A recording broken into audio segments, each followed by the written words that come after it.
Hi, everybody. Hope you're doing well today.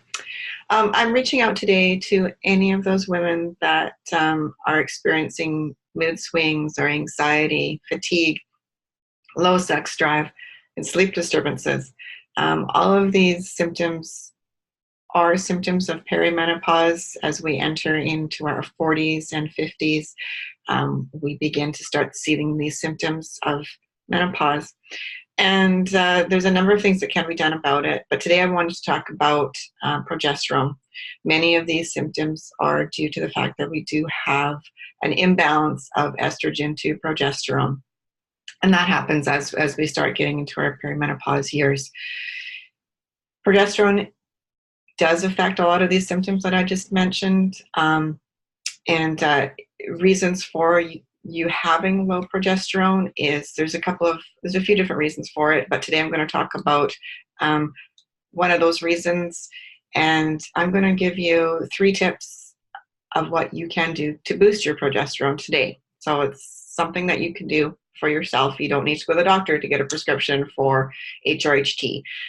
There are things that we can do today that can boost your progesterone and help you with a lot of the symptoms that I mentioned, like sleep disturbances, fatigue, anxiety, mood swings.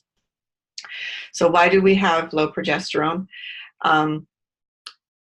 We have low progesterone often because of stress. And the reason that is because of the cortisol levels. So what happens is when you are under stress, the cortisol levels in your body start to increase. And that's typical when you are going through the fight or flight response of stress. But what happens is when we are under chronic stress, so daily stress, we're constantly in that hustle and bustle to get to where we need to be. We might be late for a meeting. We might be stuck in bad traffic. We might be at a job that we dislike, so we're highly stressed all day long. That chronic stress builds up, and so we're constantly have an influx of cortisol in our body. And the reason is that why does that affect progesterone? Is that cortisol is actually made from progesterone. So when you actually are already highly stressed, you need more cortisol. So your body is going to convert progesterone into cortisol. So already, if you are in the perimenopause years, where you're already seeing starting an imbalance of your hormones, estrogen to progesterone, you might be already a little bit low in progesterone. When you're continually having stress built up in your body, that amount of progesterone that's there is being converted to cholesterol. So it's even giving you less progesterone. So there's a fine balance in our bodies, and it does take a little bit to balance it, and things are going to change day to day. But I'm going to tell you a few things that you can do today, as I mentioned, that just to help you with that progesterone level. I forgot to introduce myself. I am Michelle Gates with Healthy Beat Nutrition, and I do work with women going through perimenopause and menopause. So if you're at that stages in your 30s, late 30s, 40s, and 50s, I went through menopause in my mid-30s, so it does happen soon. It can happen soon, not does. It is a possibility.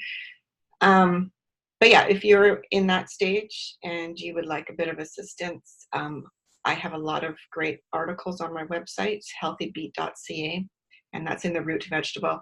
I'll put a link down here in the bottom of the video. A lot of articles and recipes too that can help you out.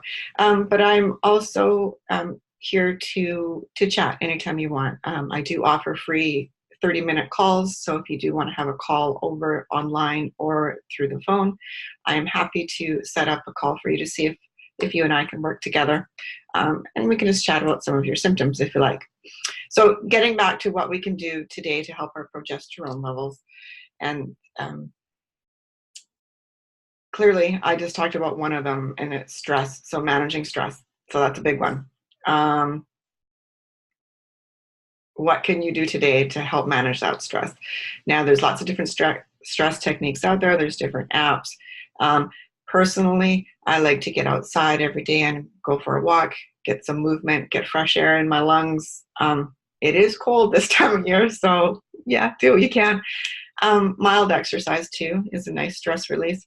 And I say mild because if we are already under a lot of stress, our adrenals are already quite taxed. So don't do high exercise levels. Don't go run a marathon, but do, go for walks, do some yoga, deep breathing.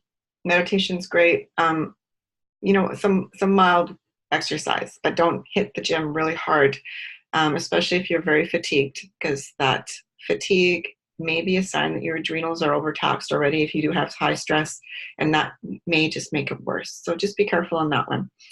The second thing you can do to help and boost your progesterone levels is eat more fats. The whole low fat thing is quite a misconception. We should be eating good fats.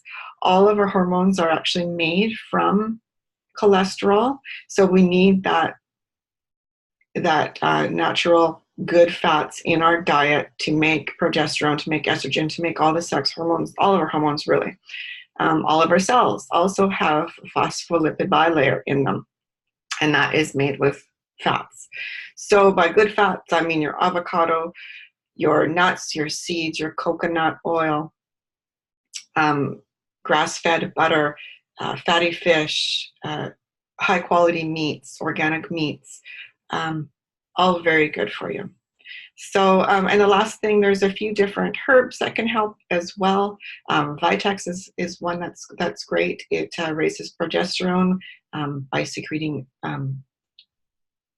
helping with the luteinizing hormones, so secretion of luteinizing hormones, which stimulates your ovaries to produce more progesterone. Green tea is another great one, and that one's full of antioxidants as well, and it helps with metabolism of estrogen. So if you've got more estrogen than you do progesterone, that's going to level that out a little bit and hopefully help with some of your symptoms as well. So that's a real quick overview. I could go further into it, and I may actually write a blog post about this. There's a lot of information, but for now, that's a quick little overview. Again, I can be found on Facebook, and I do have a private Facebook group called Healthy Hormones from the Inside Out. And you're more than welcome to join that. I'm going to try and do more live videos on that. I know I keep saying that. I have to get over my fear of being on video. But I'm going to try and do some more live videos, and possibly on Wednesdays, because that's my good day that I can spend a lot more time working with you. So keep an eye out for that, and you can always pop on and ask me any questions, and even if I'm not there live, pop a question in there, and I'm more than happy to help out and do what I can. And if I don't know, I'll try and do some research for you, or flat out say I'm not sure, but let's see what we can do to help out. Anyways, I hope you're having a wonderful day, and I talked a little bit longer than I wanted to. I just wanted to make this a brief video. Anyways, again, Michelle Gates, and thanks for tuning in, and we'll talk to you soon. Okay, have a good day. Bye.